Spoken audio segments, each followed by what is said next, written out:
नमस्कार, आप देख रहे हैं सीसीएन चैंपियनशिप क्रिकेट नेटवर्क। आज बात करेंगे टी20 विश्व कप 2026 के सुपर 8 मुकाबले की। आज पाकिस्तान और न्यूजीलैंड के बीच बड़ा मुकाबला कोलंबो के आर प्रेमदासा स्टेडियम में खेला जाना था। ये फैंस इस हाई वोल्टेज मैच का बेसब्री से इंतजार कर रहे थे, लेकिन मौसम ने खेल बिगाड़ दिया। बारिश की लगातार बौछारों के कारण मैदान गीला रहा और मैच समय पर शुरू नहीं हो सका।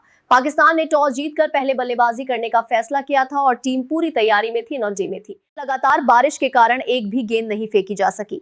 आईसीसी के नियमों के अनुसार मैच रद्द होने पर दोनों टीमों को एक एक अंक दे दिया गया। इसका सीधा असर सुपर 8 की अंक तालिका पर पड़ा, जहां हर अंक बेहद महत्वपूर्ण है। सेमीफाइनल में पहुंचने के लिए अब पाकिस्तान और न्यूजीलैंड को अगले मुकाबले जीतने होंगे। विशेषज्ञों का मानना है कि अब नेट रन रेट निर्णायक भूमिका निभा सकता है। फैंस जरूर निराश हुए, लेकिन उम्मीद है कि आगे के मैच बिना रुकावट पूरे होंगे। सुपर 8 चरण अब और भी रोमांचक हो गया है। हर मैच बनेगा करो या मरो।